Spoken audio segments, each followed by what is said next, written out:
प्यारे बच्चों, class 12 JCERT द्वारा निकाला गया प्रश्न बैंक सा उत्तर पुस्तक विषय इकोनॉमिक्स से हम लोग प्रश्नों को समझ रहे थे। चैप्टर 1 चैप्टर 2 समाप्त हो चुका है। चैप्टर 3 का हम लोगों ने ऑब्जेक्टिव और अति लघु उत्तरीय प्रश्नों को देख लिया है। इस वीडियो में हम लोग दीर्घ उत्तरीय प्रश्नों को देखेंगे और ये चैप्टर समाप्त हो जाएगा। चैनल पर पहली बार है तो जरूर सब्सक्राइब कर ले। ये क्वेश्चन बैंक जो है विशेषज्ञ टीचर द्वारा तैयार किया गया है, इसलिए सारे प्रश्न परीक्षा उपयोगी है। तो आपका पहला क्वेश्चन है, परिवर्तनशील अनुपात का नियम क्या है। तो परिवर्तनशील अनुपात का जो नियम है, एक बार हम ऐसे समझा देते हैं। ये है परिवर्तनशील अनुपात नियम का चित्र। शुरू में क्या होता है, अन्य साधनों को स्थिर रखकर किसी एक साधन में वृद्धि करने से उत्पादन पहले तेजी से बढ़ता है, फिर घटते हुए दर से बढ़ता है और फिर घटने लगता है। इसी को परिवर्तनशील अनुपात का नियम कहते हैं और यह एक अल्पकालीन उत्पादन फलन है। अल्पकालीन उत्पादन फलन का मतलब होता है जिसमें हम केवल परिवर्तनशील साधनों को ही परिवर्तित कर सकते हैं, बाकी सब साधन स्थिर रहेंगे। अब परिवर्तनशील साधन कौन होगा, तो उत्पादन के 5 साधन है, भूमि, श्रम, पूंजी, प्रबंध, साहस, जिसमें से श्रम और पूंजी ही परिवर्तनशील साधन है जिसको हम परिवर्तित करके उत्पादन को घटा बढ़ा सकते हैं। अब किताबी भाषा में हम लोग आते हैं कि अन्य बातें समान रहने पर परिवर्तनशील अनुपात का नियम। देखिए, परिवर्तनशील अनुपात नियम को हम लोग विविध अनुपात नियम भी कहते हैं, चल अनुपात नियम भी कहते हैं। तो क्वेश्चन में कभी कभी विविध अनुपात नियम की व्याख्या करें इस तरह भी रहेगा, तो आपको विचलित नहीं होना है, एक ही आंसर होगा दोनों। तो अन्य बातें समान रहने पर परिवर्तनशील अनुपात का नियम यह बतलाता है कि अन्य साधन को स्थिर रखकर एक साधन में निरंतर वृद्धि की जाती है तो उत्पादन एक सीमा तक बढ़ने के पश्चात घटने लगता है। यह अल्पकालीन उत्पादन फलन से संबंधित होता है। प्रोफेसर बेनहम के अनुसार उत्पादन के साधनों के संयोग में से एक साधन का अनुपात जैसे जैसे बढ़ाया जाता है वैसे वैसे एक बिंदु के बाद उस साधन का सीमांत और औसत उत्पाद घटता जाता है। अब इसकी मान्यताएं हैं, मतलब इसमें क्या क्या नियम में मानना है। तो सबसे पहले है, उत्पत्ति का अन्य साधन स्थिर तथा एक परिवर्तनशील है। मतलब उत्पादन के जो 5 साधन है उसमें एक ही साधन परिवर्तनशील रहेगा, बाकी सब साधन स्थिर रहेंगे। दूसरा है, परिवर्तनशील साधन की समस्त इकाइयां समरूप होगी, मतलब एक जैसा ही होगा। तीसरा है, स्थिर साधन अविभाज्य होते हैं, मतलब उसको हम लोग बांट नहीं सकते। और चौथा है, तकनीकी स्तर में कोई परिवर्तन नहीं होता है, मतलब तकनीक में हम लोग परिवर्तन नहीं कर सकते। जैसे हल बैल से खेती कर रहे हैं तो अचानक से ट्रैक्टर से खेती नहीं करने लगे तो फिर यह नियम नहीं काम करेगा। परिवर्तनशील अनुपात नियम की 3 अवस्था होती है जिसे चित्र द्वारा दर्शाया गया। तो इस चित्र को आप लोग ध्यान से देख लीजिए, यह परिवर्तनशील अनुपात नियम का ही चित्र है। ये है आपका कुल उत्पादन। देखिए, शुरू में यहाँ से तेजी से बढ़ा, यहाँ से यहाँ तक, उसके बाद यहाँ घटते हुए दर से बढ़ा, उसके बाद यहाँ अधिकतम हो गया और ये फिर घटने लगा। तो यहाँ से यहाँ जो तेजी से बढ़ रहा है तो ये पहला अवस्था कहलाएगा, फर्स्ट स्टेज। फिर यहाँ जो घटते हुए दर से जो बढ़ रहा है वो सेकेंड स्टेज कहलाएगा, मतलब द्वितीय अवस्था। और फिर जब कुल उत्पादन घटने लगता है तो वो तीसरा अवस्था कहलाता है। तो हर अवस्था में क्या क्या होता है, तो सबसे पहले पहला अवस्था में हम लोग देखते हैं कि कुल उत्पादन तेजी से बढ़ता है, सीमांत उत्पादन बढ़ता है, औसत उत्पादन भी बढ़ता है, लेकिन सीमांत उत्पादन जो है वो औसत उत्पादन से क्या है, अधिक है। देख सकते हैं यहाँ पर ये औसत उत्पादन का रेखा और ये है सीमांत उत्पादन का रेखा, ये सीमांत उत्पादन का। तो सीमांत उत्पादन औसत उत्पादन से क्या है, अधिक है। तो पहला अवस्था में यही होता है। उसके बाद दूसरी अवस्था कहाँ से प्रारंभ हो जाती है, तो दूसरी अवस्था प्रारंभ होगी कि जब आपका कुल उत्पादन घटते हुए दर से बढ़ता है और जिस बिंदु से सीमांत उत्पादन और औसत उत्पादन आपस में बराबर हो जाते हैं उसके बाद से दूसरी अवस्था प्रारंभ हो जाती है। और दूसरी अवस्था समाप्त कब होती है, तो जब सीमांत उत्पादन शून्य हो जाते हैं, मतलब यहाँ अक्ष को काट दे रहा है सीमांत उत्पादन तो यह शून्य हो जा रहा है, यहाँ पर दूसरा अवस्था समाप्त हो जाएगा आपका। और इसके बाद से जब सीमांत उत्पादन ऋणात्मक हो जाता है, देखिए अक्ष से क्या हो गया, नीचे की ओर आ गया, इसका मतलब यह ऋणात्मक हो गया। तो जब ऋणात्मक होने लगता है तो आपका तीसरा अवस्था शुरू हो जाता है। अब विवेकशील उत्पादक जो है, जो उत्पादन करता है, वो तीनों में से कौन अवस्था को चुनेगा, तो बस आपको ध्यान देना है वो दूसरी अवस्था को ही चुनेगा, क्योंकि इसमें स्थिर साधन और परिवर्तनशील साधन का दोनों का भरपूर मतलब साधन का प्रयोग कर पा रहा है, उसका पूरा प्रयोग कर पा रहा है। बाकी सब में वो पूरा प्रयोग नहीं कर पाता है साधन का। जैसे कहने मतलब आपके पास 10 गो कंप्यूटर है और आप 7 को चला पा रहे हैं, बाकी सब पर काम ही नहीं कर पा रहे हैं, तो इसका मतलब आप साधन का पूरा प्रयोग नहीं ले पा रहे। तो यही सेम स्थिति आता है उत्पादक के पास कि तीनों अवस्था में किसको चुनना है, तो वो दूसरी अवस्था के पास ही उत्पादन करना चाहेगा। ये तो अपनी भाषा में था, किताबी भाषा में हम लोग देखते हैं कि बढ़ते प्रतिफल की अवस्था। तो प्रथम अवस्था में स्थिर साधन के साथ जैसे जैसे परिवर्तनशील साधन की इकाइयों में वृद्धि की जाती है, हमें बढ़ता हुआ उत्पादन प्राप्त होता है। परिवर्तनशील साधनों में वृद्धि होने पर स्थिर साधन का पुनः विदोहन संभव होता है। आरंभ में टीपी, एपी तथा एमपी तीनों बढ़ते हैं, अतः इसको बढ़ते प्रतिफल अवस्था कहा जाता है। मतलब यहाँ पर जो ये अवस्था है, यहाँ पर तीनों क्या हो रहा है, बढ़ रहा है। देख रहे हैं, ये भी बढ़ रहा है, ये भी बढ़ रहा है, ये भी अब बढ़ रहा है, इसलिए इसको बढ़ते प्रतिफल की अवस्था बोलेंगे, या इसको उत्पत्ति वृद्धि नियम भी हम लोग बोलते हैं, उत्पत्ति वृद्धि नियम। उसके बाद है घटते प्रतिफल की अवस्था, या इसको हम लोग उत्पादन ह्रास उत्पादन आपको समता नियम भी बोल सकते हैं, कि दूसरी अवस्था में एपी मतलब औसत उत्पादन तथा सीमांत उत्पादन दोनों घट रहे हैं किंतु धनात्मक होते हैं। इस अवस्था का समापन उस बिंदु पर होता है जहां पर टीपी अधिकतम एवं सीमांत उत्पादन शून्य होता है। जो बात मैंने बताया था, परिणाम स्वरूप टीपी बढ़ता है किंतु घटती दर से बढ़ता है, अतः इस अवस्था को घटते प्रतिफल की अवस्था कहा जाता है। उसके बाद है ऋणात्मक प्रतिफल की अवस्था, जिसको हम लोग ह्रासमान उत्पादन प्रतिफल बोलेंगे। तो तीसरी अवस्था में एमपी जो है मतलब सीमांत उत्पादन शून्य से कम अर्थात ऋणात्मक हो जाता है, जिसके कारण कुल उत्पादन घटने लगती है। औसत उत्पादन भी घटती है किंतु धनात्मक होती है। घटती कुल उत्पादकता ऋणात्मक सीमांत उत्पादकता के कारण इस अवस्था को ऋणात्मक प्रतिफल की अवस्था कहा जाता है। उपयुक्त तीनों अवस्थाओं के कारण इस नियम को उत्पादन का घटता बढ़ता नियम अथवा उत्पादन का आधुनिक ह्रासमान सिद्धांत के नाम से भी जाना जाता है।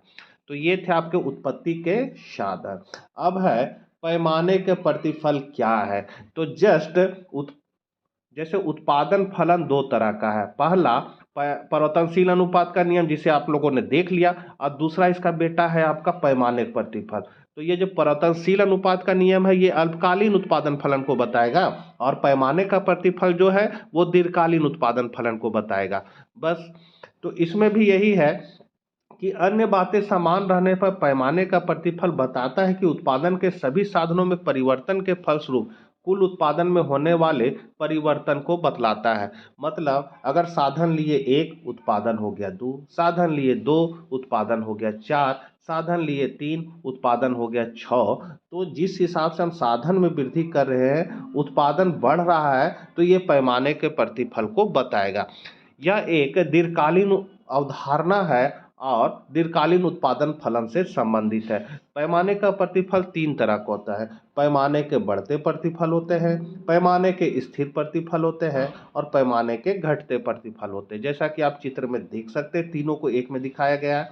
ये पैमाने के बढ़ते प्रतिफल है, ये पैमाने का स्थिर प्रतिफल है, और ये पैमाने का घटता प्रतिफल है। चित्र में ए बी पैमाने के बढ़ते प्रतिफल, बी सी पैमाने के स्थिर प्रतिफल, और सी डी पैमाने के घटते प्रतिफल है। अब पैमाने का बढ़ता प्रतिफल, तो जब उत्पत्ति के सभी साधनों को एक निश्चित अनुपात में बढ़ाया जाता है, तो उत्पादन उस निश्चित अनुपात से अधिक अनुपात में बढ़ जाता है। यह पैमाने के बढ़ते प्रतिफल को दर्शाता है। कहने मतलब है, आप साधन लिए 1, उत्पादन बढ़ गया 10, साधन लिए 2, उत्पादन बढ़ गया 15, साधन लिए 3, उत्पादन बढ़ गया 20। तो आप देख रहे हैं साधन को एक एक अनुपात में बढ़ा रहे हैं, मतलब 2 में 1 को घटा दीजिए तो 1, उत्पादन क्या हो रहा है, उत्पादन भी उस अनुपात में बढ़ रहा है, 10 से 15, 15 से 20 हो जा रहा है। तो जिस हिसाब से आप साधन को बढ़ा रहे हैं, साधन आप एक एक करके बढ़ा रहे हैं, उत्पादन उससे 5-5 करके बढ़ रहा है, तो ये पैमाने का बढ़ता प्रतिफल को बताएगा। चित्र से स्पष्ट है कि यदि उत्पत्ति साधनों को 10% बढ़ाया जाता है तो उत्पादन 10% से अधिक की वृद्धि होती है। पैमाने का बढ़ता प्रतिफल पैमाने के आकार में वृद्धि से श्रम विभाजन और विशिष्टि के कारण उत्पन्न होता है। उसके बाद है पैमाने का स्थिर प्रतिफल, मतलब साधन लिए 1, उत्पादन मेरा बढ़ा 1, साधन लिए 2, उत्पादन बढ़ा 2, साधन लिए 3, उत्पादन भी बढ़ा 3। तो जिस हिसाब से हम साधन को बढ़ा रहे हैं उत्पादन उसी अनुपात में बढ़ रहा है। मतलब अनुपात करने मतलब है 2 में 1 को घटा दीजिए तो 1, 3 में 2 को घटा दिए तो 1। तो ये साधन का अनुपात है कि एक एक करके बढ़ रहा है। और यहाँ उत्पादन का अनुपात भी 2 में 1 को घटा दे 1, तो ये भी एक एक का अनुपात में बढ़ रहा है। तो इसका मतलब है ये पैमाने का स्थिर प्रतिफल को बता रहा है। पैमाने का घटता प्रतिफल, तो साधन को जिस अनुपात में हम बढ़ाएंगे उत्पादन उससे कम अनुपात में बढ़ेगा, तो ये पैमाने का घटते प्रतिफल हो जाएगा। तीसरा क्वेश्चन है, एक फर्म की कुल स्थिर लागत, कुल परिवर्ती लागत तथा कुल लागत क्या है, वे किस प्रकार संबंधित है। तो अपनी भाषा में हम समझा देते हैं कि अगर आप एक दुकान खोल रहे हैं चौक पर, तो आपको जमीन मिला या दुकान मिला, उसमें जो पैसा लग गया, उसके बाद चाय दुकान खोले तो दूध, चीनी, चपत्ती, केतली, गिलास, पंखा, चूल्हा, ये सब जो लिए, तो इसमें से जितना भी आपको दुकान खोलने में पैसा लग गया अभी तक वो कुल लागत कहलाएगा। उसके बाद आप गिलास, चूल्हा, पंखा, टेबल, कुर्सी, ये सब में जो पैसा लगाए वो आपका स्थिर लागत कहलाएगा। मतलब अगर आपका चाय बने चाहे ना बने आपको वो पैसा लगेगा ही लगेगा, लगाना पड़ेगा, तो वो स्थिर लागत कहलाएगा। अब आपके पास ग्राहक आना चाय का शुरू हो गया तो आप दूध, चीनी, चपत्ती की मात्रा को ज़्यादा प्रयोग करेंगे, तो उसमें जो पैसा लगेगा वो आपका परिवर्तनशील लागत कहलाएगा। ग्राहक कम है तो कम मात्रा लगेगा इसका, ग्राहक ज़्यादा है तो ज़्यादा मात्रा में आप दूध, चीनी, चपत्ती का प्रयोग कीजिएगा। तो इसका कहने मतलब है जो कुल लागत होता है वो कुल स्थिर लागत और कुल परिवर्तनशील लागत का योग होता है। टीसी हो गया कुल लागत, टीएफसी कुल स्थिर लागत और टीबीसी कुल परिवर्तनशील लागत कहलाता है।